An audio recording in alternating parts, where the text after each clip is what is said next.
diagnosis of Alzheimer's disease can turn loved ones into caretakers. Each year, according to the Alzheimer's Association, more than 11 million Americans look after family or friends with Alzheimer's or other forms of dementia, unpaid and usually untrained. Many up in their lives to devote themselves to the task. That lack of proper training can affect their own health. The CDC says that these caregivers have an elevated risk of depression, weakened immune systems, and early death.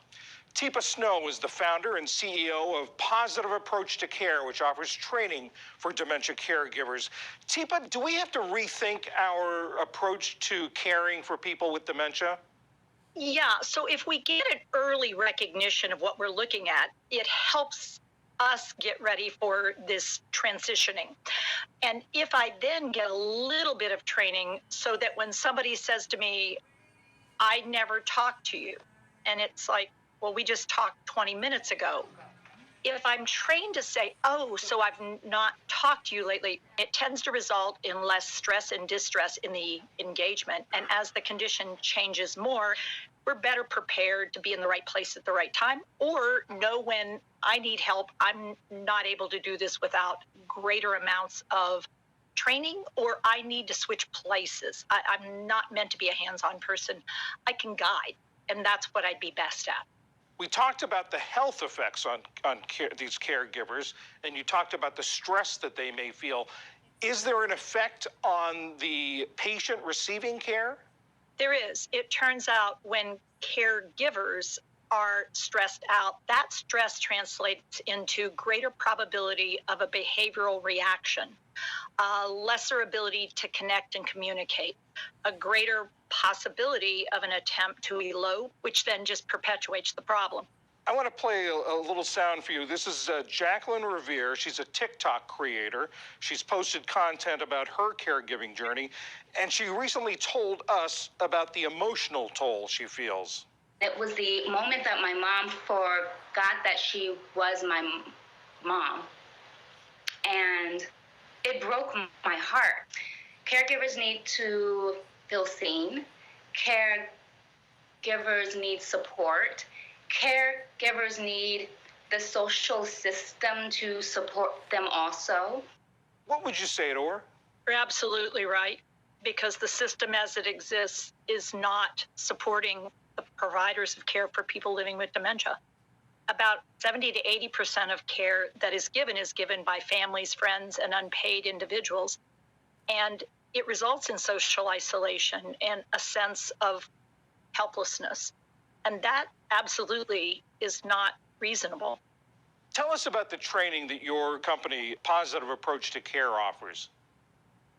We start off with fairly simple ideas like how do brains work and what can happen to yours if we don't do some retraining. And then it's often simple things like if the person's visual field is getting smaller and smaller, then when you want to interact, you want to make sure you are where they can see you.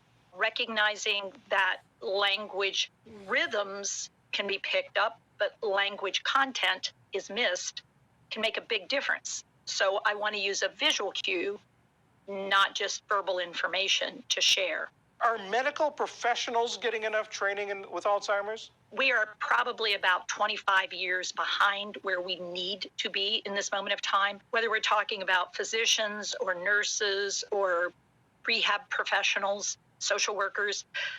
It's seen as a sidebar rather than a major player in what we're going to be experiencing in this time period, this next generation, as the baby boomers are hitting a stride of developing dementias at a high rate. Teepa Snow of Positive Approach to Care, thank you very much. Good morning, good morning, good morning. Hey, y'all, listen, man, because last night and this morning still, when I tell you caregiving, it's just, we have to do more to be supportive too. Even if you feel like you can't be the caregiver, right? I don't want to do it because, as y'all know, I talked about my story with my grandmother's kids and her other grandkids. I'm the grandchild, but nobody's helping me caregive for her. Not nobody right now. I'm solely, single-handedly doing it on my own.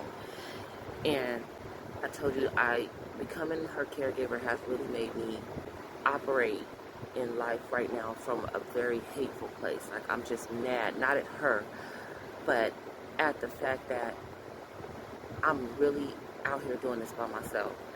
And, I recently spoke to someone and we were having a conversation, and I was telling her how, like, I have a housekeeper that comes in and helps. I try to get her to come at least once a week if we can afford it. Like, that's one of those things where I don't even ask my husband to take me on dates. I don't ask about I don't need a birthday gift. I just had a 45th birthday. I don't need birthday gifts. I don't need any of that.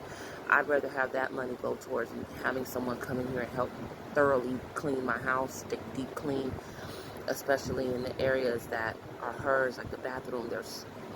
You don't understand the level of how much poop we're cleaning up of someone else's. You know what I'm saying? And so to be able to have somebody deep clean, like, that is just such a gift to me. And it just sucks that there's so many people around. Even if you feel like you can't, I don't want to caregive, I can't do it, I have to go to work, I have to this, I have to that.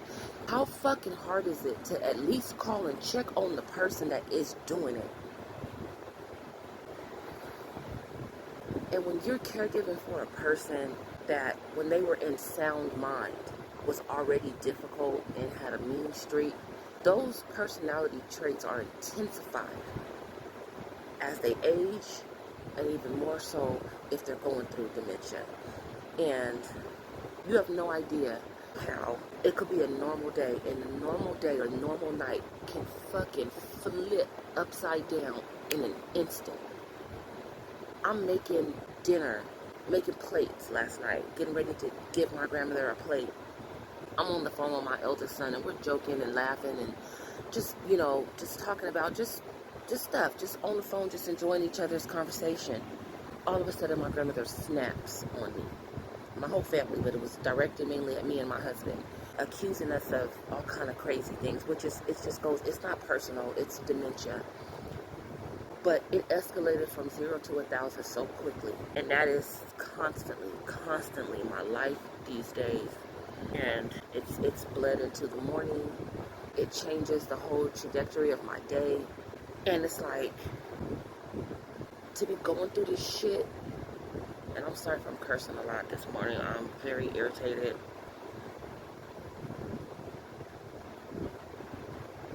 To have nobody even just check on me, even if you don't want to care gift for her, you're making sure you checking in and making sure I'm good is still seeing about her, because you're making sure I'm in sound mind or good space to be able to look after her. My mental health is so fragile these days.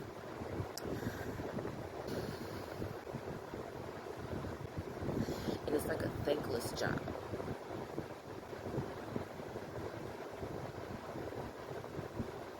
Fucking mad, bro. I'm so irritated this morning.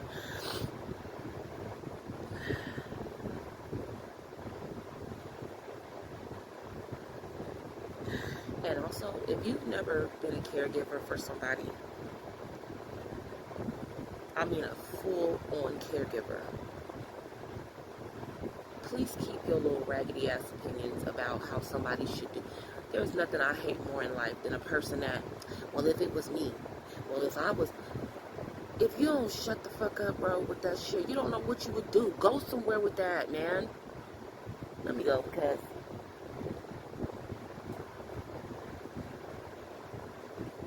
I'm angry and I'm sitting here, it's early in the morning, and I'm just like, I gotta replan my whole day.